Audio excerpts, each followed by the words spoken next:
Good morning, students. Today we start the unit first in paper third, that is the pharmacology and phytochemistry.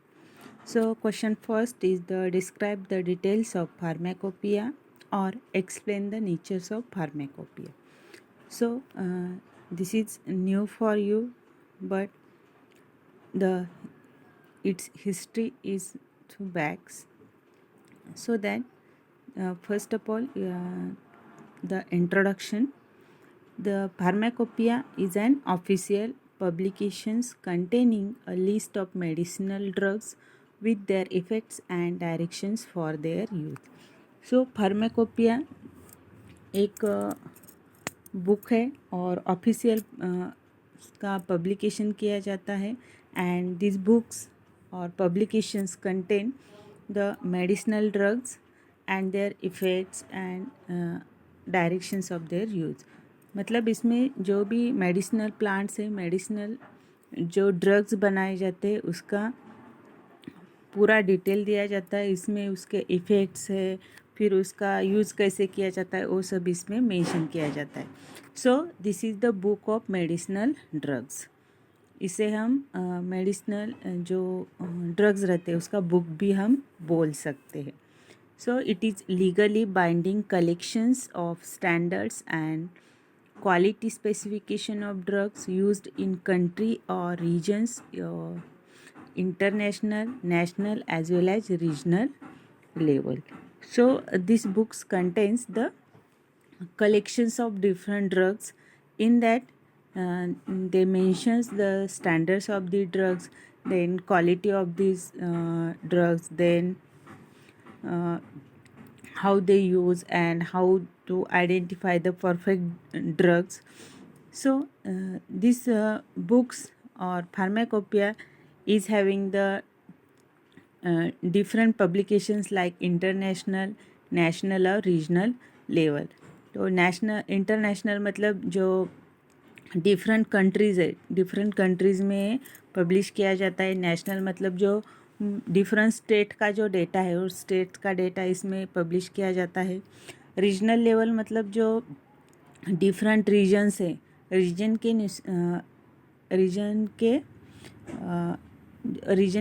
Region wise जो भी data collect करते हैं वो भी इसमें publish किया जाता है. So it is legal and official book issued by the recognized authorities, usually appointed by the government of each country. तो इसका जो पब्लिकेशन है वो गवर्नमेंट की थ्रू किया जाता है.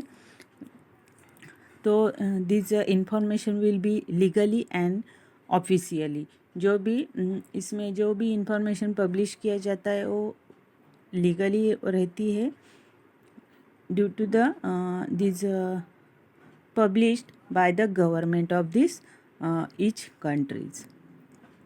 So it comprises list of pharmaceutical substances like formulas of drugs, starting material, intermediates, then general requirements given on important subjects related to medicinal quality, then also the analytical methods of drug, microbial purity of drugs, dissolution testing, stability of drugs, and quality specification of drug. So these all are content of these pharmaceutical substances. If for example we take the aloe vera. So how the aloe vera drugs are prepared, then what is the exact standard material of the drugs, उसमें intermediate मतलब उसमें और कुछ मिला के किस कौन सा मेडिसिन हो सकता है, किस डिसीज़ पे वो यूज़ किया जा सकता है. फिर उसमें जो एनालिटिकल मेथड्स मीन्स एग्जैक्टली जो प्रपोर्शन दिया जाता है कि हाँ एलोवेरा जेल हम 2 ग्राम लेंगे, फिर उसमें यदि दूसरा रोज़ ऑयल या दूसरा कोई इंटरमीडिएट दूसरा कोई सब्सटेंस हम ऐड कर रहे हैं तो उसका पूरा जो मेजरमेंट्स है ग्राम में या जो भी उसका प्रोपोर्शन है वो प्रोपोर्शन डिटेल में दिया जाता है. साथ में यदि उस ड्रग्स के ऊपर कोई माइक्रोबियल मतलब उसके ऊपर कुछ फंगस हो सकता है, वो कितने दिन हम यूज़ कर सकते हैं, उसका एग्जैक्टली अफेक्ट क्या होता है, वो सब उसकी इंफॉर्मेशन इसमें दी जाती है। साथ में जो क्वालिटी है, क्वालिटी भी उसमें मेंशन की जाती है। तो drugs related all the components are specifically mentioned in this pharmacopoeia. So next is the list of pharmacopoeia. So first of all I already tell this pharmacopoeia having the different publications like international, national and regional. So these 140 countries came together and published about 30 pharmacopoeia in the world. तो अब तक जो 140 countries मिला के उन्होंने एक combinedly 30 फार्मेकोपिया publish किए हैं। So WHO publish the international pharmacopoeia. WHO world health organisation आपको पता है। तो this world health organisation publish the international pharmacopoeia. World health organisation में जो भी वर्ल्ड में जितने भी कंट्रीज़ है उसमें जो भी डेटा मिलता है वो उसमें इंटरनेशनल फार्मेकोपिया में पब्लिश किया जाता है। So some important pharmacopoeias are British pharmacopoeia, then United States pharmacopoeia, Indian pharmacopoeia, then Chinese, Japanese, Russian, Germanies etcetera. So these are the national pharmacopoeia. They are also published important informations related in their region, in their states or countries. For example जो British फार्मेकोपिया है तो उसमें जो British में वहाँ का जो भी मेडिसिनल हिस्ट्री है वो वहाँ उस बुक में पब्लिश किया जाता है. इंडियन फार्मेकोपिया है तो इंडिया में जो भी मेडिसिनल ड्रग्स तैयार करते हैं, मेडिसिनल जो पुराने लोगों ने, जो ऋषि मुनि ने जो भी ड्रग्स बनाए थे उसके बारे में जो भी इंफॉर्मेशन है वो इंडियन फार्मेकोपिया में पब्लिश की जाती है. Then third is the types of pharmacopoeia. So there are 3 types of pharmacopoeia. One is the international pharmacopoeia, second is the regional or continental pharmacopoeia, and third one is the national pharmacopoeia. International मतलब जो countries है, जो different countries है, different countries का data collect करके उसमें publish किया जाता है. रीजनल में कोई भी एक रीजन का उसमें पूरा जो मेडिसिनल ड्रग्स से रिलेटेड जो भी डेटा है वो पब्लिश किया जाता है. नेशनल मतलब होल एक कंट्री में जो भी मेडिसिनल से रिलेटेड जो भी इंफॉर्मेशन है वो उसमें पब्लिश की जाती है. सो there are 3 types of pharmacopoeia. One is the international pharmacopoeia, regional pharmacopoeia and national pharmacopoeia. So next point is the product specification in pharmacopoeia. तो इसमें कौन कौन से फार्माकोपिया कौन से प्रोडक्ट्स इसमें पब्लिश किए जाते हैं. तो जो एलोपैथिक प्रोडक्ट्स है, हर्बल प्रोडक्ट्स है, बायोलॉजिकल प्रोडक्ट्स है, देन मेडिसिनल डिवाइसेस है, देन डोसेज फॉर्म्स है. मतलब जो प्लांट से जो भी मेडिसिन्स बनाए जाते हैं उसके बारे में इसमें फार्माकोपिया में पब्लिश कर सकते हैं. फिर जो हर्बल प्रोडक्ट्स है, हर्बल प्रोडक्ट्स के बारे में है. फिर बायोलॉजिकल मतलब जो भी प्लांट्स से रिलेटेड जो भी हम मेडिसिन्स वगैरह बनाते हैं, डिफरेंट प्लांट्स कलेक्ट करके उसका हम डिफरेंट मेडिसिन्स यूज़ करते हैं, डिफरेंट डिसीजेस पे यूज़ करते हैं, तो उसके बारे में हम इसमें पब्लिश कर सकते हैं.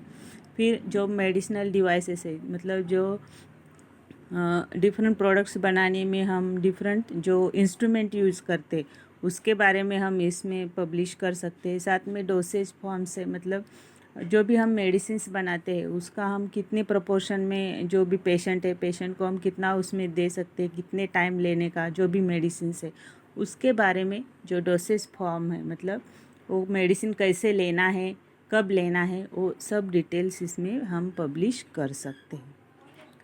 Then next is the importance और यूजेस और एडवांटेजेस ऑफ फार्माकोपिया.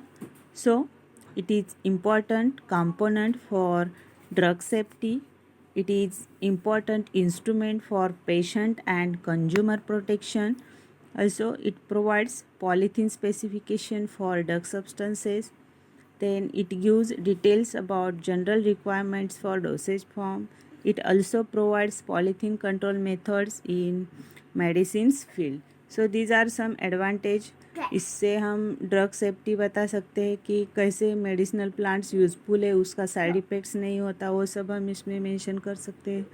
साथ में इससे हम जो पेशेंट है कंज्यूमर से उनका हम प्रोटेक्शन कर सकते हैं. मतलब इससे कोई साइड इफ़ेक्ट्स नहीं होगा और इससे जो पेशेंट है वो अच्छे से क्योर हो जाएंगे. और अनदर कंसेप्ट है कि पॉलीथीन स्पेसिफिकेशन, मतलब हम जो पॉलीथीन का जो सब तरफ जो यूज़ हो रहा है उसके बारे में हम इससे जो भी इंफॉर्मेशन है और जो यूज़ ऑफ पॉलीथीन कंट्रोल कर सकते हैं वो हम इसमें मेंशन कर सकते हैं. उसके बारे में हम इससे जो फार्माकोपिया उससे हम जो भी इंफॉर्मेशन है वो प्रोवाइड कर सकते हैं. जो भी जो हम अभी मार्केट में जो भी मेडिसिन दिखते हैं तो उसमें प्लास्टिक और जो नॉन डिग्रेडेबल सब्सटेंस है उसका ज़्यादातर यूज़ किया जाता है. तो यदि हम मेडिसिनल ड्रग का यूज़ करेंगे तो उसमें पॉलीथीन का कम यूज़ हो सकता है और वो अल्टीमेटली जो पेशेंट है, जो पीपल्स है, उनको यूज़फुल हो सकता है. नेक्स्ट पॉइंट है history of pharmacopoeia. So first it originates in Florence. The was respiratory originally written in Italian. तो फर्स्ट टाइम जो फार्माकोपिया है वो published by the Italian country and they gives the name as Florence di Nuova Respiratory. So it is published and become the legal standards for the city states of in 1948. So 1948 में Italian जो country है Italy उसमें first pharmacopoeia publish किया है और वहाँ के people के लिए उन्होंने वो पब्लिश कर दिया ताकि वहाँ के जो पीपल्स है उनको हेल्प हो सके. Then next is about Indian pharmacopoeia. So Indian pharmacopoeia is published by the Indian Pharmacopoeian Commissions. It is on the behalf of Ministry of Health and Human Welfare, Government of India. जो India में एक department है that is ministry of health and human welfare. जो human से मानव संसाधन department हम उसे बोल सकते. तो वो जो डिपार्टमेंट है उन्होंने एक कमेटी फॉर्म की है Indian pharmacopoeia commission that is the IPC and this IPC publish the Indian pharmacopoeia. Then after independence the Indian pharmacopoeia committee was form in 1948 and it published the Indian Pharmacopoeia in 1955 first time. After independence जो Indian pharmacopoeia commission है उन्होंने first time Indian pharmacopoeia 1955 में publish किया.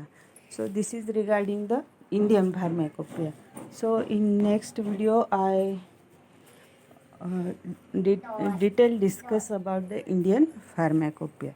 So in this question you have to first of all write down about the what is pharmacopoeia. That means the introduction of pharmacopoeia. In that it is the official publications and containing the list of medicinal drugs and their effects and directions of use. Then pharmacopoeia contains the formulas of drugs, starting materials, intermediates, then analytical methods, microbial purity, dissolution, stability, etc. Then list of pharmacopoeia. These 140 countries contributely published 30 pharmacopoeia. In that WHO published the International Pharmacopoeia and some important pharmacopoeias like British Pharmacopoeia, United States Pharmacopoeia, Italy or Indian Pharmacopoeia, Chinese, Japanese, etc. Then there are three different types of pharmacopoeias. Is the international, regional and national pharmacopoeia. Then some products in pharmacopoeia like allopathic, herbal products, biological products, medicinal devices and dosage forms.